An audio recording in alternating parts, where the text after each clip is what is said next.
하나님 말씀 우리 함께 나누겠습니다. 로마서 8장 31절에서 9절 말씀 되겠습니다.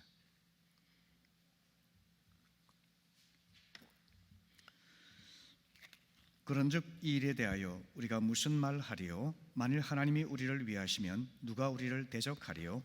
자기 아들을 아끼지 아니하시고 우리 모든 사람을 위하여 내주시니가 어찌 그 아들과 함께 모든 것을 우리에게 주시지 아니하겠느냐? 누가 능히 하나님께서 택하신 자들을 고발하리요? 의롭다 하신 이는 하나님이시니 누가 정죄하리요?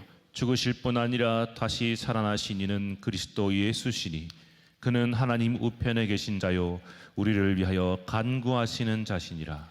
누가 우리를 그리스도의 사랑에서 끊으리요? 환난이나 곤고나 박해나 기근이나 적신이나 위험이나 칼이랴. 기록된 바 우리가 종일 주를 위하여 죽임을 당하게 되며 도살당할 양같이 여김을 받았나이다 함과 같으니라. 그러나 이 모든 일에 우리를 사랑하시는 이로 말미암아 우리가 넉넉히 이기느니라. 내가 확신하노니 사망이나 생명이나 천사들이나 권세자들이나 현재일이나 장래일이나 능력이나 우리 함께 읽겠습니다. 높음이나 깊음이나 다른 어떤 피조물이라도 우리를 우리 주 그리스도 예수 안에 있는 하나님의 사랑에서 끊을 수 없으리라. 아멘. 아멘. 지난 시간에 우리는 나 자신을 사랑하는 구체적인 방법에 대해서 살펴보았습니다. 그것은 하나님의 사랑을 받아들이라. 두 번째, 자신을 용납하라. 세 번째, 과거와 결별하고 미래를 지향하라 하는 말씀으로 요약될 수가 있겠습니다. 오늘은 끊을 수 없는 하나님의 사랑이라는 제목으로 말씀을 전하고자 합니다. 오늘 이 본문은 소위 수사학적 의문문이라 하는 그런 구조를 가지고 있는데요.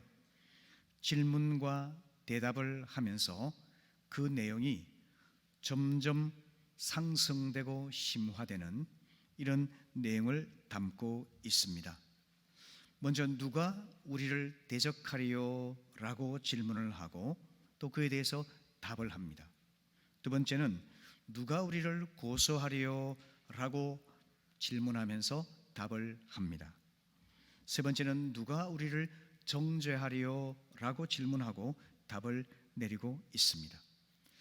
이런 것은 소위 법정에 재판받는 이미지를 가지고서 적들의 비난과 공격이 있고 또 검사의 고소가 있으며 판사의 정죄가 있는 이런 법정의 이미지를 통해서 신자가 고난을 받고 그리고 환난을 당하지만 그 속에서 하나님의 사랑이 끊을 수 없이 나타난다는 것을 말씀하고 있는 것이죠. 자, 그 내용을 조금 더 상세히 살펴보자면 31절 말씀에서 그런즉 이 일에 대하여 우리가 무슨 말 하리요? 만일 하나님이 우리를 위하시면 누가 우리를 대적하리요? 라고 질문을 합니다. 적들의 공격이 있는 현실을 전제하고 있는 거죠. 적들은 우리를 속이기도 하고 비난하고 공격하기도 하죠. 또 중상모략을 하기도 합니다. 그럼에도 불구하고 우리는 하나님의 철옹성 안에서 보호받고 있다고 바울은 선언하는 것이죠. 이렇게 선언할 수 있는 이유는 하나님께서 우리를 위하고 계시기 때문이라는 겁니다. 이 오늘 본문에서 만일 하나님이 우리를 위하시면 이렇게 번역되어 있지만 그 내용은 조건문이 아니라 하나님께서 우리를 위하고 계시기 때문에 라고 번역하는 것이 더 정확할 것입니다. 하나님께서 나를 위하고 계시기 때문에 우리는 철옹성처럼 하나님 안에서 보호받는다는 것이죠. 하나님께서 우리를 위하시는 구체적인 내용이 뭘까요?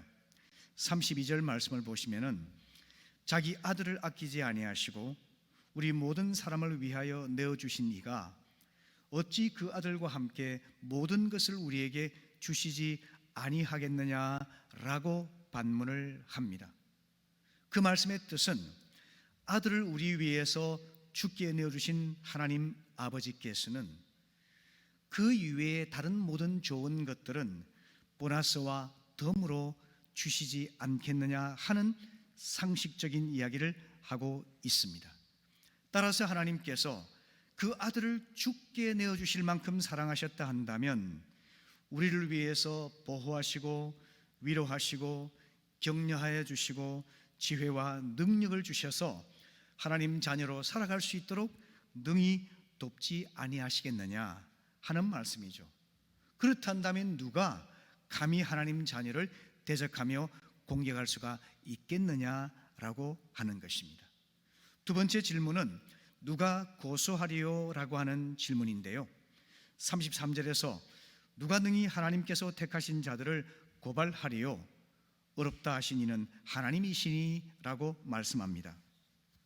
적들은 근거 없이 비난하고 중상모략합니다. 그리고 그 결과로 검찰에 고발을 하지요. 검사는 피고의 범죄 사실을 지적하면서 재판관에게 처벌을 요구하죠. 이것이 바로 검사의 기소 아니겠습니까? 거기에 빗대어서 사도 바울은 말씀하고 있는 것이죠. 법정에 출두해서 기소를 당하게 되면은 얼마나 마음이 불안하고 또 두려움이 엄습하게 되겠습니까? 이런 일들이 우리의 마음 속에서 일어나고 있다는 것입니다. 우리 내면에는 우리를 고소하는 존재가 있는데요, 그것이 바로 양심이 됩니다.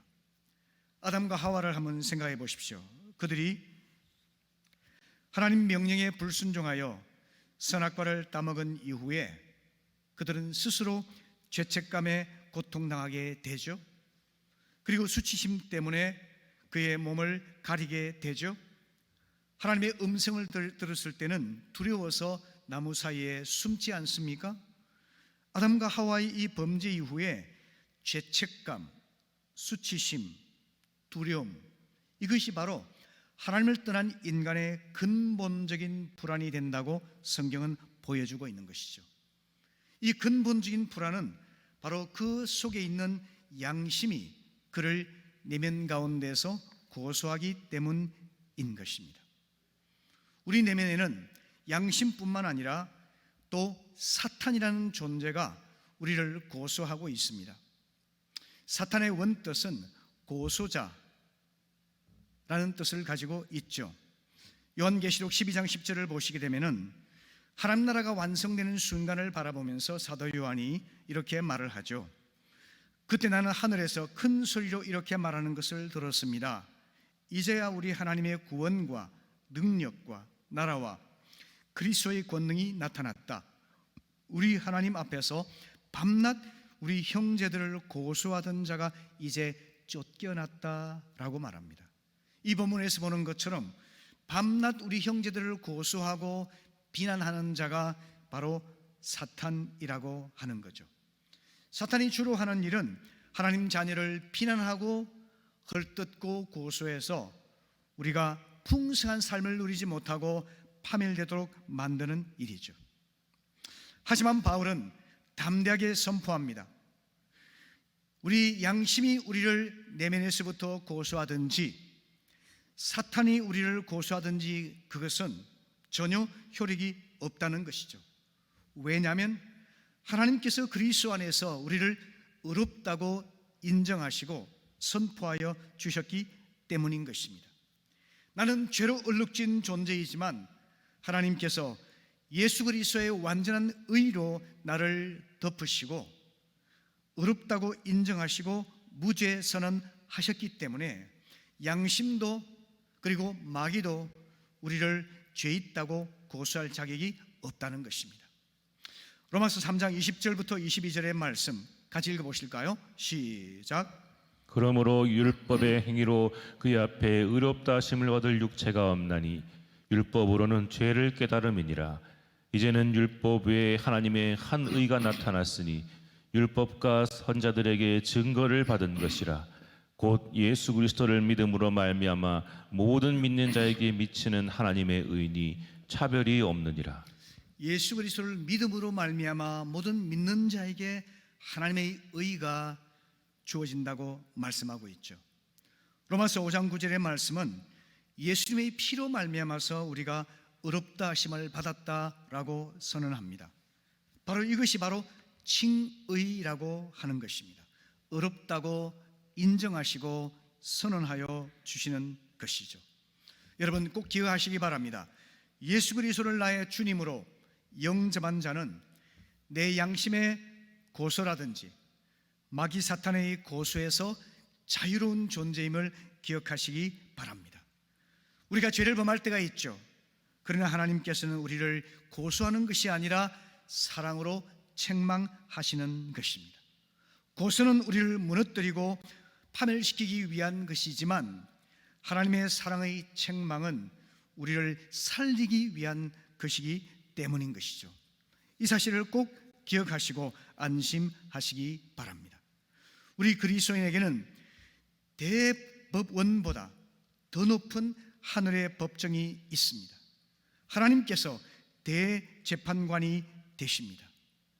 범죄한 베드로를 다루시는 주님의 모습을 한번 생각해 보십시오. 베드로는 예수님을 3번이나 부인했죠. 그랬을 때 주님께서 베드로의 얼굴을 바라보셨을 때 주님께서 바라보시는 그 긍휼의 눈빛을 대하는 순간 베드로가 눈물을 펑펑 흘리며 그렇게 울었죠. 그런데 눈물만으로는 좌절의 늪을 벗어나지 못했기 때문에 밤새도록 갈릴리 바다에서 고뇌하고 낭망한 그에게 주님이 친히 찾아오셔서 위로해 주시죠. 새벽날 만나셔서 그에게 식사를 준비해 주시고 함께 밥을 먹으면서 대화를 나누면서 그를 회복시켜 주시는 장면을 우리는 보지 않습니까? 주님께서 말씀하시죠. 베드로야, 너는 나를 사랑하느냐? 라고 질문하시지 않습니까? 이것은 사탄의 고소가 아니에요. 주님의 사랑의 호소인 것이죠. 이처럼 우리 주님께서는 우리를 의롭다고 인정하시고 또 우리가 모든 사탄의 고소와 양심의 고소로부터 자유로워서 하나님의 사랑을 받는 존재인 것을 깨닫게 하여 주시는 것입니다. 이 사실을 꼭 마음에 새기시고 살아갈 수 있기를 바랍니다. 세 번째로 질문은 누가 정죄하리요 하는 질문이죠. 34절 말씀 같이 읽어보실까요? 시작. 누가 정죄하리요? 죽으실 뿐 아니라 다시 살아나신 이는 그리스도 예수시니 그는 하나님 우편에 계신 자요 우리를 위하여 간구하시는 자시니라. 이제는 검사의 고소 수준에서 더 나아가서 재판관의 정죄, 판결하는 수준까지 올라가게 됩니다. 판사의 정죄가 바로 심판 아니겠습니까? 검사의 고소 수준에서는 아직까지 변명의 여지가 있고 소생할 가능성이 있죠. 그러나 판사가 정죄하고 심판하고 나면 형이 확정되어서 돌이킬 수가 없게 되지 않습니까? 마태복음 27장 3절 이하의 말씀에서 잘 아시는 것처럼 예수님을 은30냥에 판 유다가 예수님께서 정죄당하는 그 장면을 보면서 스스로 후회하면서 이제 돌이키고자 했지만 돌이킬 수가 없게 되었죠. 그래서 그가 양심의 정죄를 스스로 받아서 목매어서 자살한 장면을 우리는 보게 됩니다. 그는 정죄당하는 고통의 무게를 견디지 못해서 스스로 목숨을 끊고 말았죠. 너무나 불행한 일이 아닐 수가 없습니다. 하지만 우물가의 여인은 남편이 5이나 있었던 사람이었고 지금은 다른 남자와 동거하고 있었던 품행이 불량하고 부패한 여인이었습니다.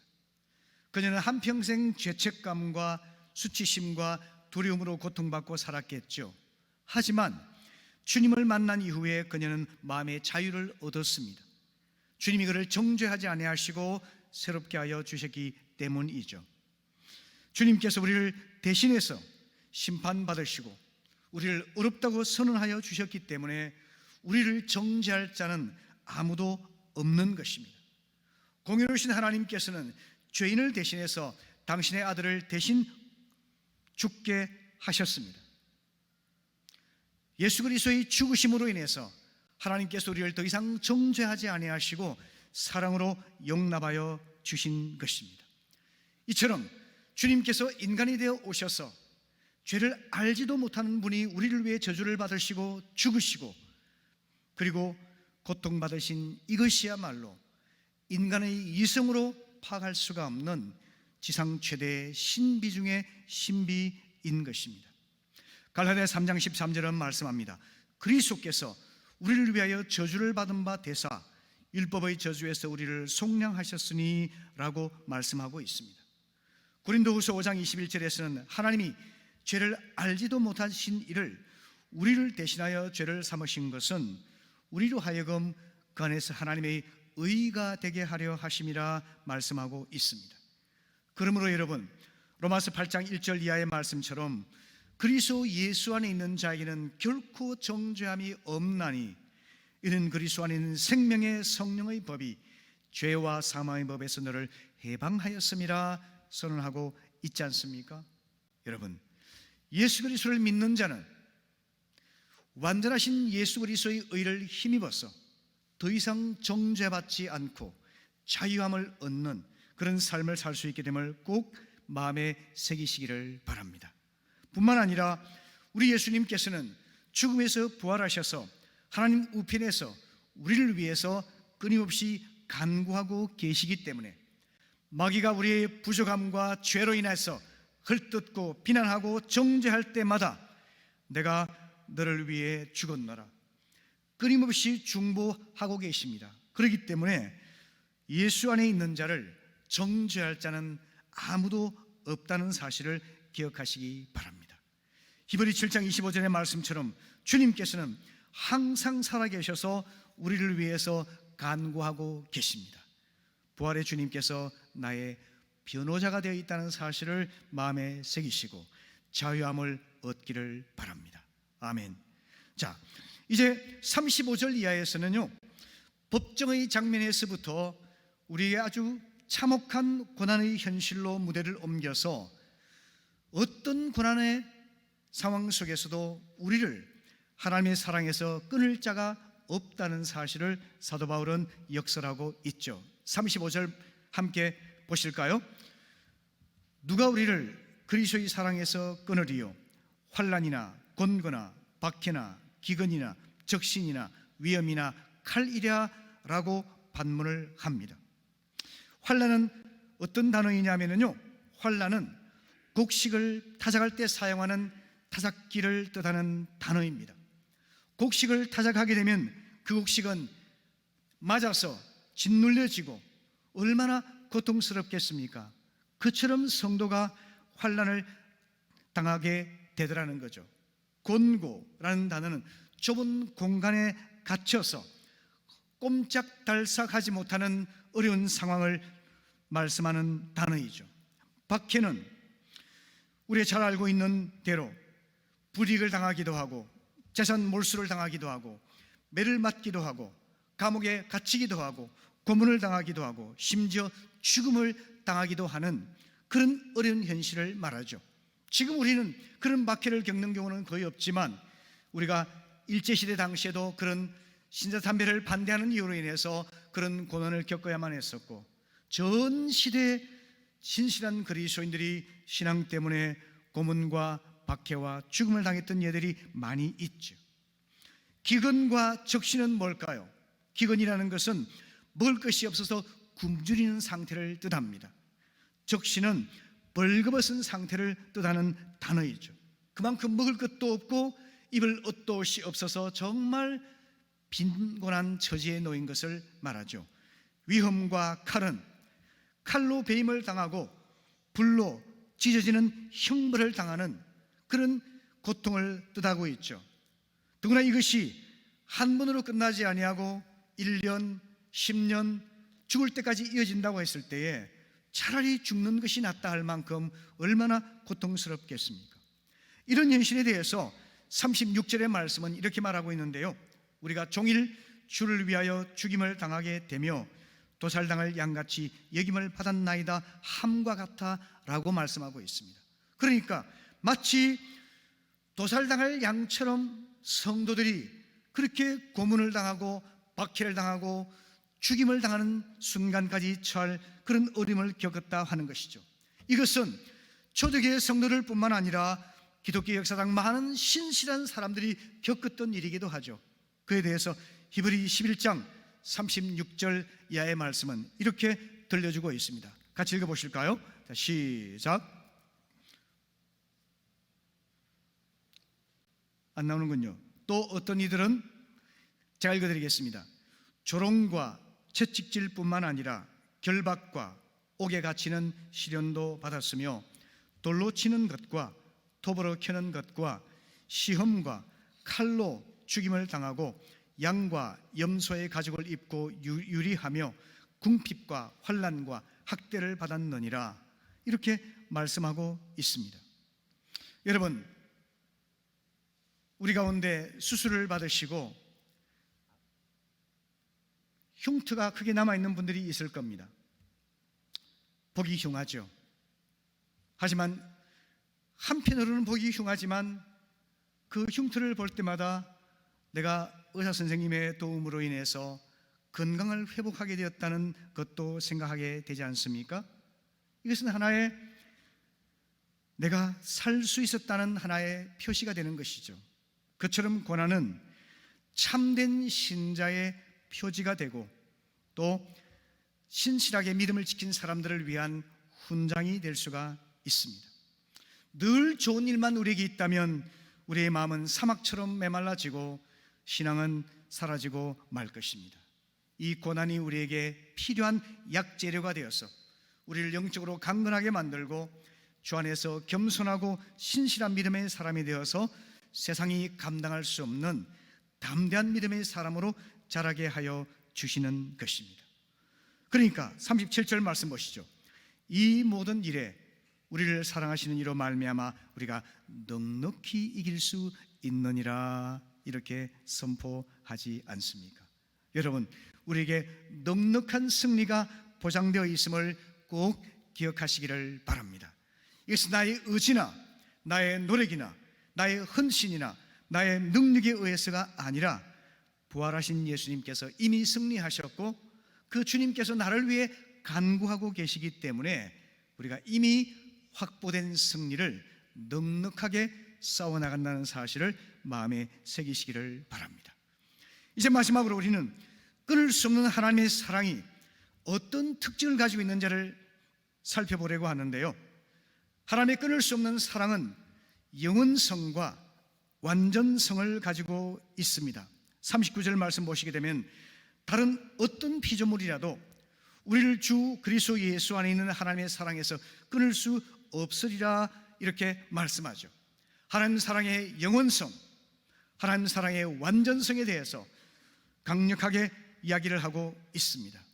여러분, 흔히 사랑에는 유통기간이 있다 그러잖아요. 어떤 심리학자가 5,000명이나 되는 사람들을 대상으로 임상실험해 본 결과 아주 열정적으로 사랑해서 연애하고 결혼했던 사람의 뒤를 조사를 해보니까요, 열정적인 사랑도 3년을 넘기지 못한다고 하는 통계가 있습니다. 그럼 그 이후에는 어떻게 살까요? 의리로 살기도 하고 의무감 때문에 살기도 하고 때로는 전우회로 살기도 하고 이렇게 이제 이어가는 거죠. 그렇기 때문에 더더욱 부부의 결혼 생활을 위해서는 하나님의 지혜가 필요하다고 생각을 합니다. 그만큼 인간의 사랑은 변하기도 하고요, 또 인간의 사랑은 유한하고 일시적이라는 것을 보여주고 있는 것이죠. 하지만 하나님의 사랑은 그렇지 않습니다. 우리를 향하신 하나님의 사랑은 우리가 태어난 순간 또는 우리가 살아가는 어떤 때에 시작된 것이 아닙니다. 하나님께서 세상을 창조하시기 전부터 우리를 마음에 품으시고 구원하시고 우리를 사랑하시고자 하는 계획을 가지고 우리를 이 땅에 보내주신 것입니다. 에베소 1장 3절 이하의 말씀 한번 보십시오. 하나님께서는 창세 전에 우리를 택하시고 자녀로 삼아 주셨음을 말씀하고 있습니다. 로마서 8장 29절 이하의 말씀에서는 이렇게 말하고 있죠. 같이 읽어보실까요? 시작. 하나님이 미리 아신 자들을 또한 그 아들의 형상을 본받게 하기 위하여 미리 정하셨으니 이는 그로 많은 형제 중에서 맏아들이 되게 하려 하심이니라. 또 미리 정하신 그들을 또한 부르시고 부르신 그들을 또한 의롭다 하시고 의롭다 하신 그들을 또한 영화롭게 하셨느니라. 하나님께서는 창세 전에 우리 각자를 마음에 품으시고 택하시고 미리 계획을 하시고 미리 정하시고 하나님의 때에 부르시고 우리를 믿는 자들을 의롭다 하시고 그리고 마침내 영화롭게 하시고자 하는 분명한 계획 속에서 우리를 사랑하여 주셨던 것입니다. 이 사랑은 변하지 아니하고 끊어지지도 않는 것입니다.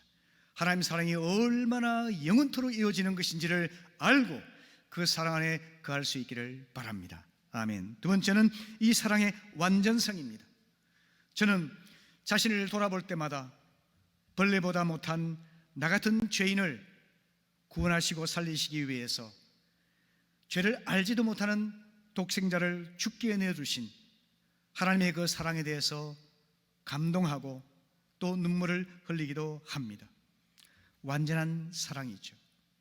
요한 1서 4장 9절의 말씀은 이렇게 들려줍니다.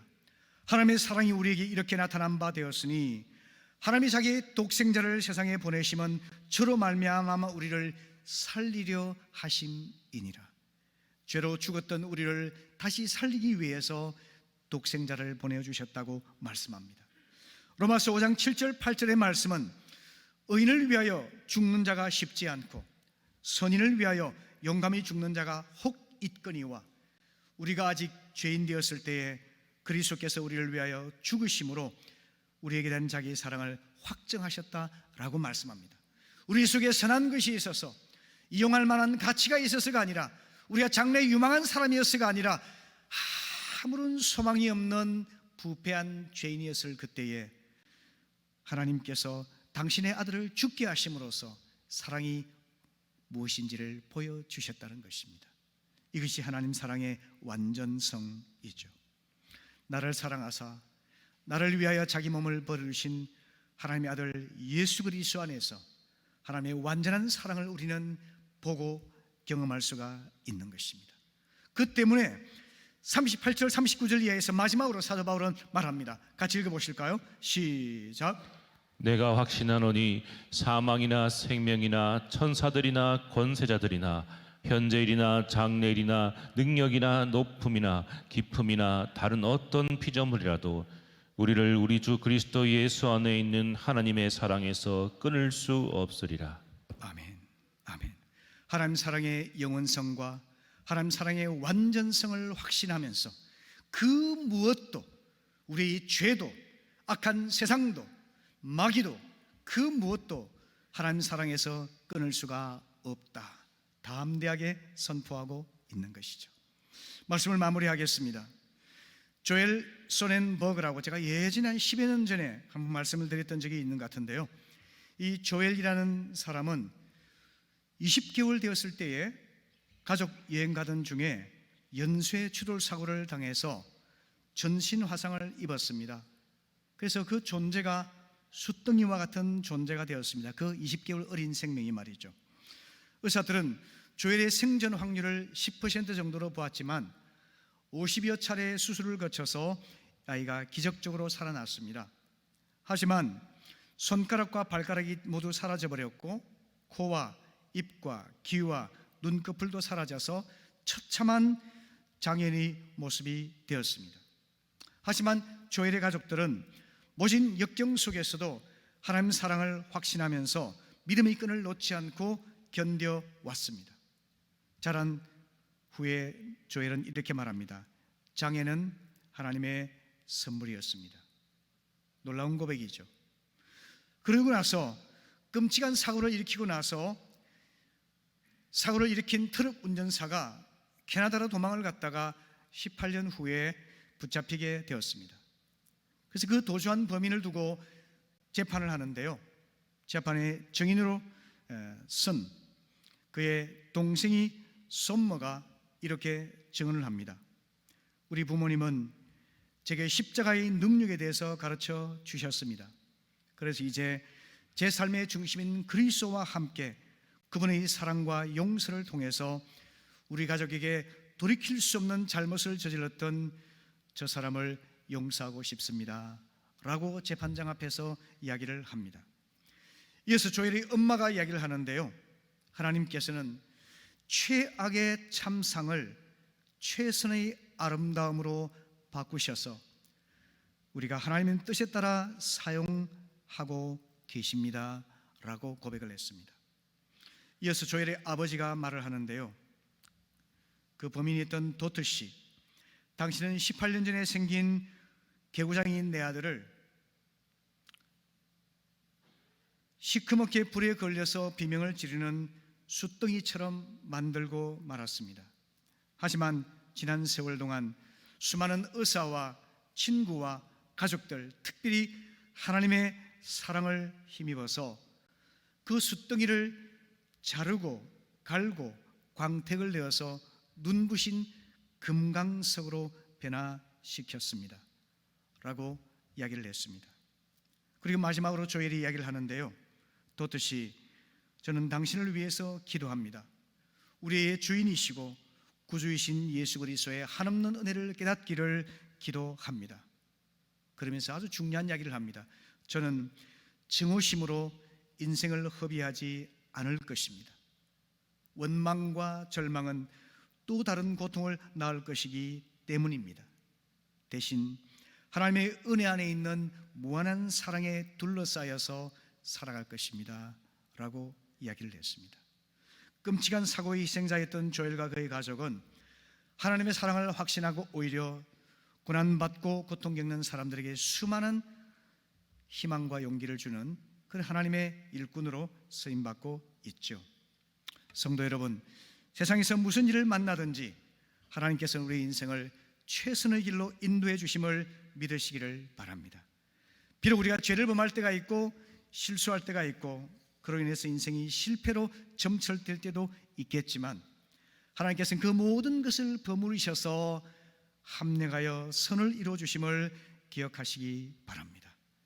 시편 37편 24절에서 의인은 넘어지지만 아주 엎드러지지 않는데 그 이유는 하나님께서 손으로 붙들어 주심이로다 라고 말씀합니다. 하나님께서 우리 손을 붙들고 계심을 기억하시기 바랍니다.